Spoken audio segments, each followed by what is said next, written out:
Hello, and welcome to Past, the podcast about those who would never rule. I'm Veronica Fortune, and this week's episode is Empress-Matilda, Part 1. Ortumania viromeja, sed maxima icyaset in ricci filia sponsa parens.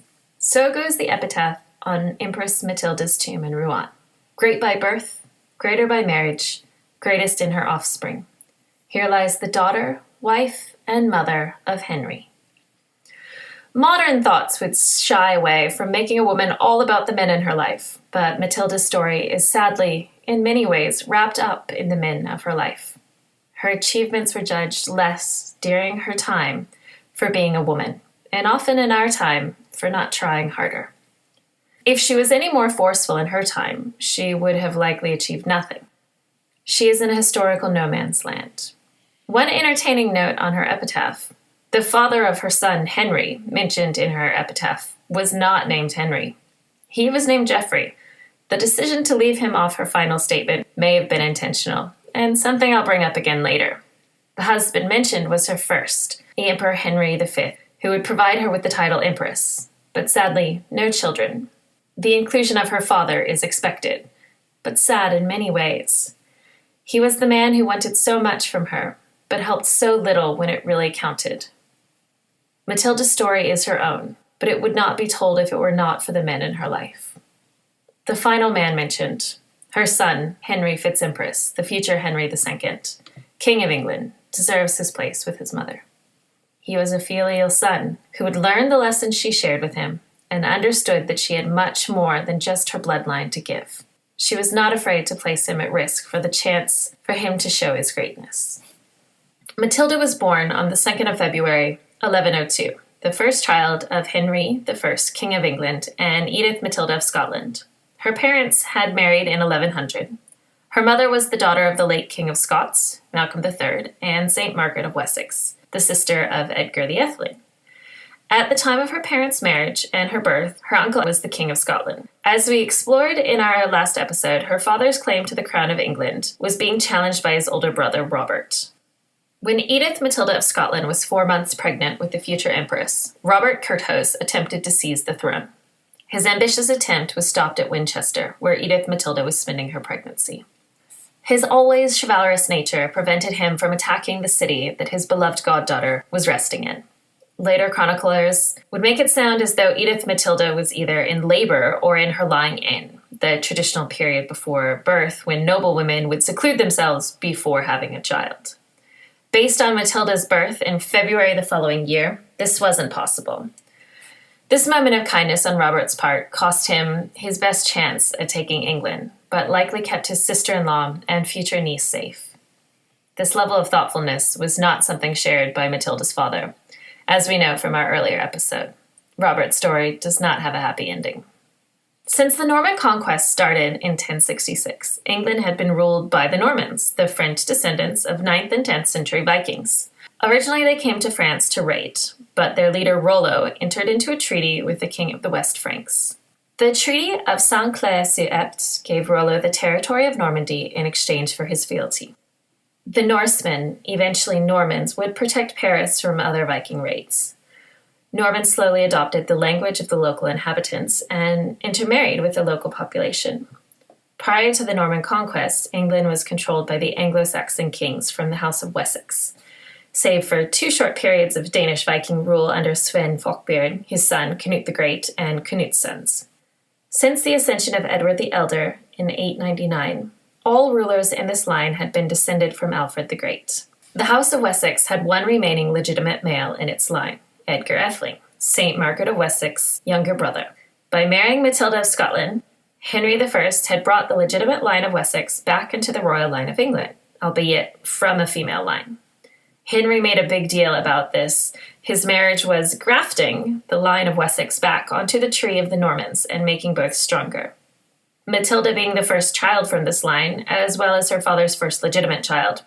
Remember, Henry had at least 20 illegitimate children.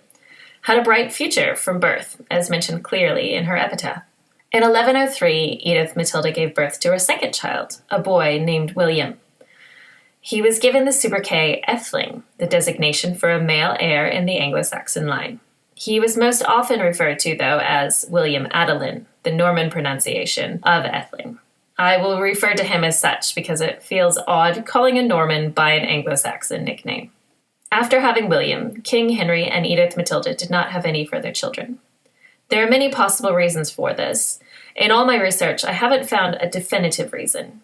Granted, why a couple chooses not to have children isn't really anyone else's business. The suggestions range from Henry wanting to avoid succession issues similar to those he had with his brothers. Yes, irony was a real thing, even back in the 12th century. To Henry being repulsed by Edith-Matilda's cleaning the feet and sores of supplicants while going about her duties within the church. As with most highborn women, there were two avenues for Matilda: marriage to help form an alliance, or the church. Wealthy women who chose not to marry usually entered religious institutions, and before marriage, many women were educated in these institutions. Edith-Matilda, for example, spent many years at Romsey Abbey for her protection and education. Empress Matilda was not destined for an abbey, though. The choice was never going to be her own. She was too important to make her own choices, and as we'll see, she was wholly unsuited for a life of quiet contemplation and prayer. Henry chose to make a marriage alliance for his daughter, and while it appears to have been happy for her, it will sound very jarring for most in this day. In 1108, Matilda was arranged to marry Henry V, King of the Germans and eventually Holy Roman Emperor. Their actual engagement took place in 1110 in Utrecht. I am sure most of you have already started doing the maths. Yes, the bride was 6 at the time of the arrangement, 8 at the time of her engagement, and she would be 12 when she married in 1114, the age of consent for marriage according to the church at the time. Compared to many similarly married peers, she was lucky. She moved to her future husband's country young, at 8 years old, which would have allowed her time to adjust to their language and their customs. Her husband was also kind to her, though in need of a son, and therefore very keen for the marriage to go ahead as early as possible. Henry V was between the ages of 28 and 33 at their wedding. His date of birth varies between sources. There is no nice way to describe a marriage between a child and an adult at least 16 years older than her. While this was her duty, it is a horrible thing to put any child through. Thankfully, according to the chroniclers, their marriage was happy and supportive. Sidestepping from Matilda's story for a moment, it is important to go over the situation in Germany and the Holy Roman Empire at this time. The Holy Roman Empire was, at least according to the Roman Catholic Church, the successor state of the Roman Empire. I'm sure the Byzantines had an opinion on this. It began in the 9th century under Charlemagne, or Charles I. From the 10th century, the title of Holy Roman Emperor was an elected position, but the list of possible candidates was very small. This wasn't a constitutionally elected monarchy. It makes sense in many ways to follow this process. Having a child king only rarely goes well. Being able to select an adult who can lead troops into battle and manage finances is very helpful in a historical era that isn't known for its peace. While the Holy Roman Empire and the kings of Germany are sorting out how to choose emperors in a way that suited the leading nobles, the Roman Catholic Church was also involved. For a king of the Germans to be styled as the Holy Roman Emperor, he needed to be crowned by the Pope. We now dive into the investiture controversy, at least the first one. In 1075, Pope Gregory VII issued his Dictus Papae. It was not published until later, but the clause that would cause the most trouble in the Holy Roman Empire was the one that asserted that the Pope alone held the power to depose an emperor. As you can imagine, this did not go well with the sitting emperor, Henry IV, father of the previously mentioned Henry V. The Lateran Council also decreed that only the Pope could appoint or approve the appointment of a bishop or depose churchmen. This also didn't go over well with Henry IV. He liked appointing his own bishops. I can only imagine that to him it sounded like the Pope wanted all the power, but none of the responsibility. Bishops in this time were active members of the governments in the areas they oversaw. They could help with political problems and assist their rulers in receiving papal assistance in church matters, like support when they were trying to conquer a neighboring territory. Henry IV decided that he was going to continue doing what he wanted to do, installing his own priests and bishops without papal approval. The Pope called his bluff and excommunicated him. This is a time where the church is literally your salvation and everyone is a member. Being a ruler who was excommunicated was not looked on favorably by a king's subjects, let alone his nobles or princes. It was a great way to be deposed. In Henry IV's case, this meant that his princes began and continued rebelling against him. Realizing this was not going to end well if he did not fix things with Gregory, in 1077, he went in person to beg for the Pope's forgiveness. The Pope was rightly suspicious and ordered Henry to do penance, wearing a hair shirt and standing barefoot in the snow. After doing penance, Henry's excommunication was lifted and he went on to be an upright and pious... No, he didn't. His princes continued to revolt and decided to elect Rudolf von Rheinfeld as an anti-king, like an anti-pope, but a king. Gregory excommunicated Henry again. Since this was becoming a game of one-upmanship, Henry called a council of his bishops and declared Gregory illegitimate. Henry declared Guibert of Ravenna pope. He was called Clement III. This all led to a small war and Henry taking control of northern Italy and, more importantly, Rome. He installed Clement at St. Peter's in 1084. Gregory was still in Rome at the Costa San Angelo. Clement crowned Henry on Easter of 1084. The situation of an anti-pope being installed in Rome and a pope being elected somewhere else would continue on long after all the men who started this were dead. In 1122, the Concordat of Worms settled most of the problems between the Pope and the Holy Roman Empire.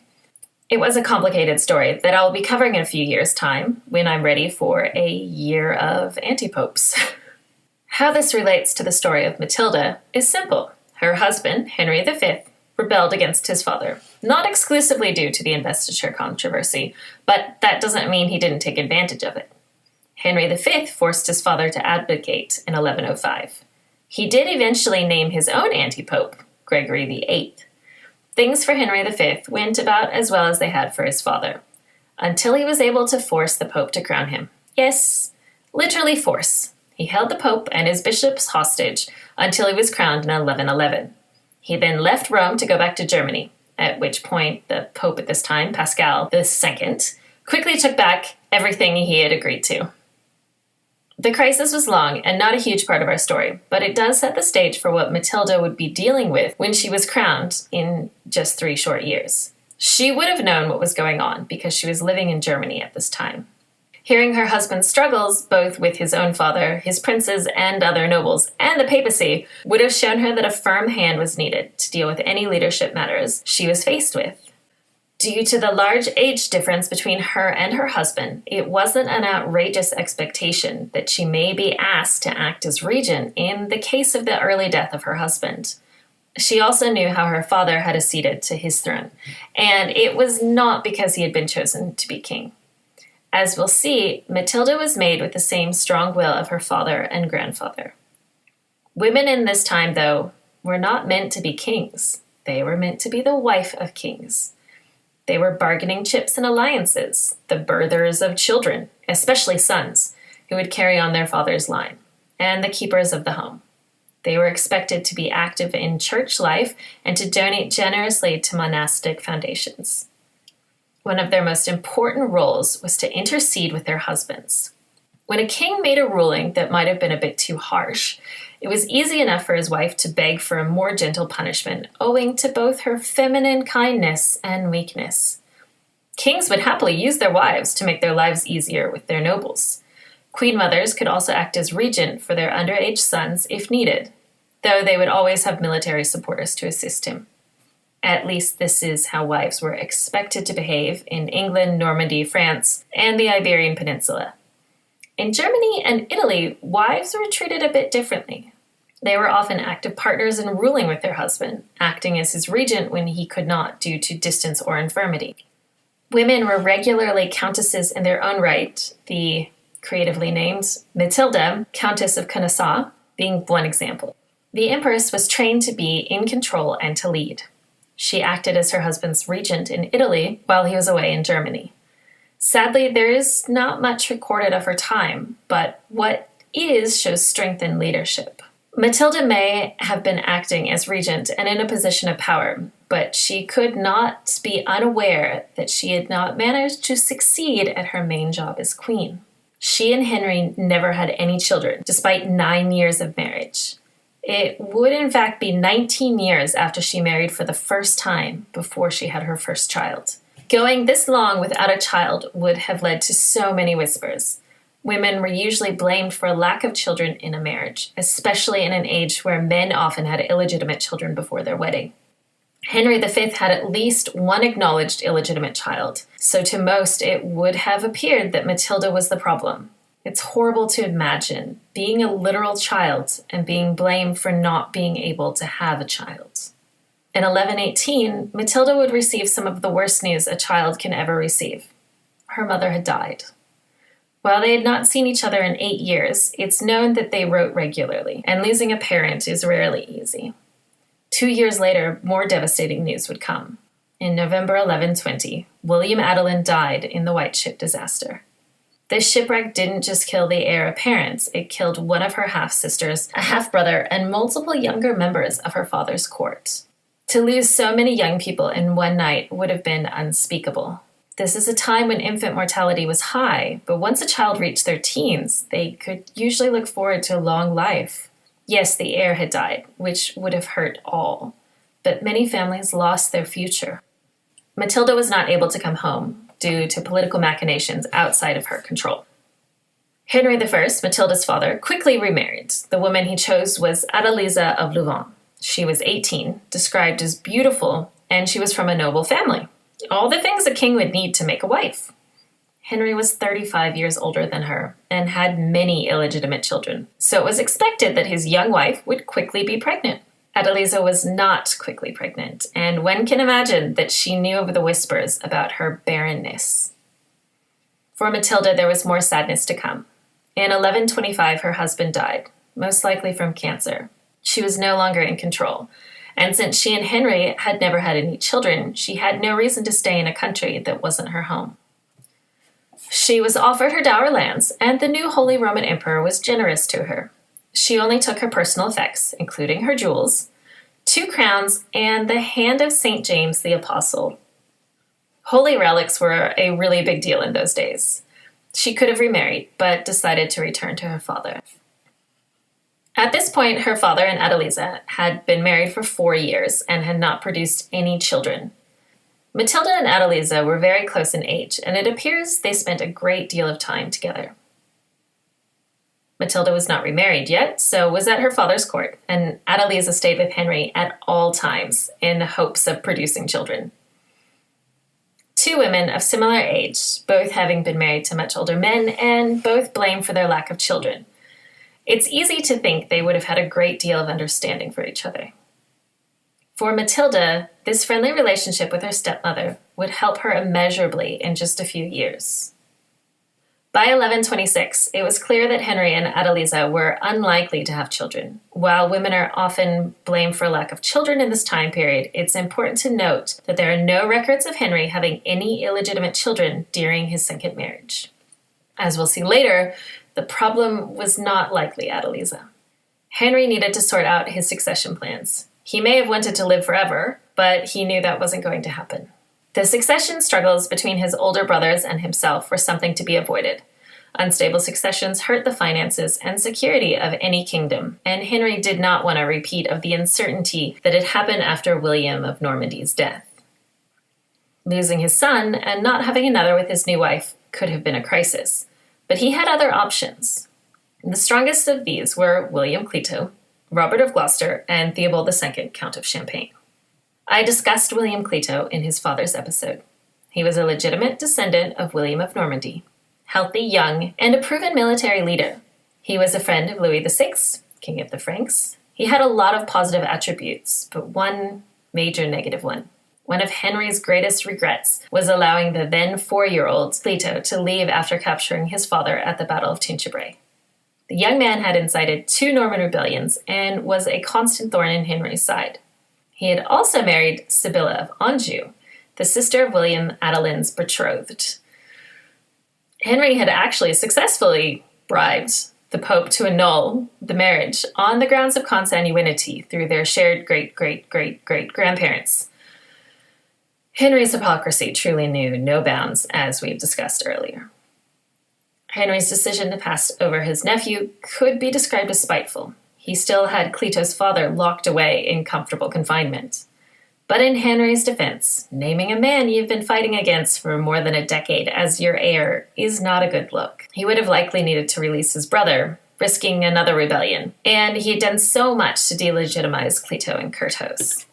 In the end, the decision likely would have come to nothing. Clito died of a gangrenous infection in July of 1128. Robert of Gloucester is our next subject after Matilda, and we'll get fuller treatment there. While the son of the king, he was illegitimate. The Anglo-Saxon subjects were unlikely to ever accept this, and a new uprising would not be welcome to the Norman ruling class. The church likely would not have supported him being named. Finally, in our male options, it is 1126 after all, was Theobald II, Count of Champagne. Theobald was the second son of Henry's sister Adela of Normandy and Stephen II, Count of Blois.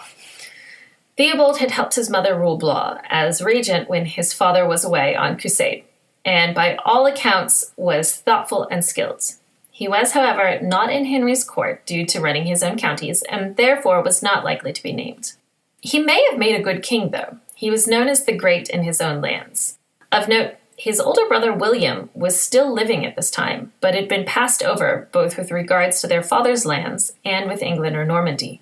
William was not considered worthy enough by their mother for either of these roles. He was married off to an eligible countess in an easy-to-manage area and allowed to live out his life happily. Doesn't that sound great? I do think history would be much better if more parents could choose their child best suited for the role and make sure their other children were useful in other ways. Theobald and William's younger brother, Stephen, does not even appear to have been considered. While a member of Henry's court, he was a third son, descended from a female line. As most of you know, this would not stop Stephen. But I want to plant a seed to look at in the analysis portion. Stephen was a respected fighter and leader of his men. Loyal, chivalrous, kind, possessing qualities that made his men loyal to him. To say he would have been a great general was an understatement. He probably wouldn't have fled battle. But he lacked that iron will that the great Norman kings had. I would like to revisit and assess him a bit more later. There was one more younger brother, Henry, the Bishop of Winchester, who will be instrumental in everything that happens after 1135. Henry's final decision on who would succeed him seems obvious in our time. There are currently 3 female heir apparents: Elizabeth of Belgium, Katharina Amalia of the Netherlands, and Victoria of Sweden. Victoria's own heir is her daughter. Laws have been changed in a lot of Europe to give women and men equality in this area. But in 1127, this was not done. Women could rule on behalf of their sons, who would then assume the throne on their majority, or they could give their husband ruling responsibility. Henry, though, was selecting his childless, widowed daughter as his heir. Despite his iron will, it is without a doubt that he had discussed this decision with his closest advisors. His son, Robert, would have known, and his brother-in-law, King David of Scotland, would have supported him for this to have gotten past the thinking stage. The importance of a king's role as a leader of his armies at this time cannot be understated. He was expected to organize his men, march out with them, and fight if needed. William of Normandy became King of England on the battlefield. Harold Godwinson could easily have won if his men had remained in formation, a formation they broke upon hearing the false news that William was dead. Kings, especially Henry, sorted out taxes and finances, gave land to barons for their support, helped arrange the marriages of his leading nobles, often putting his illegitimate children to use in those. But at the end of the day, he was a military leader. By choosing his daughter, he was almost reframing the entire role. Quite a progressive move from a conservative king. Empress Matilda had much that would recommend her. In a superstitious time, she fulfills a supposed deathbed prophecy from Edward the Confessor. He shared a dream he had regarding the cutting of a green tree to be grafted onto another, and would, without any assistance, become again united to its stem, bud out with flowers, and stretch forth its fruits as before. Henry I is reported by William of Malmesbury to support this prophecy, seeing his children as the fruit of this grafted stock. She was well educated and practiced in the art of ruling from her time in Germany and Italy. She had spent most of her life watching her father and late husband rule. Her uncle David was King of Scotland and one of her greatest supporters. He had spent a great deal of his youth living in her parents' household, and they would have spent time together before she was sent to Germany. She would have had her pick of the best military minds of her day. Her brothers, Robert of Gloucester, who was already proven, and Reginald Dunstable, who was rising quickly, plus Brian Fitzcount of Wallingford, were all ready to support her.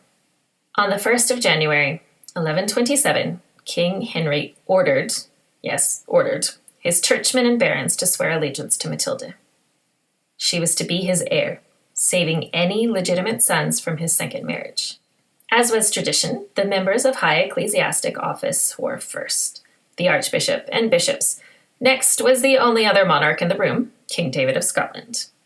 It was an oath he would take seriously.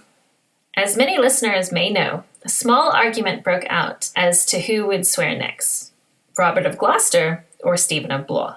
Matilda's brother felt it was his right to go next as the king's son. Stephen argued that as the oldest present legitimate grandchild of the conqueror, it was his.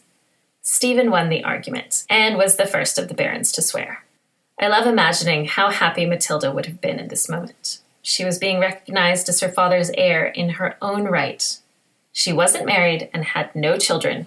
It was all about her. Sadly, it appears that Henry may have seen things differently. A woman can transmit her bloodline and heredity to the next generation, but her husband would usually rule in her name until their son was of age.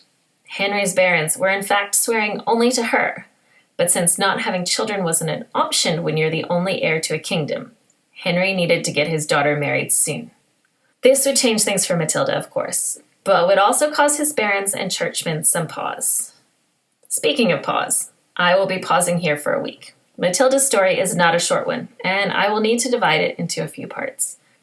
Next week, I will go over everything that happens up to Matilda being announced as the Lady of the English.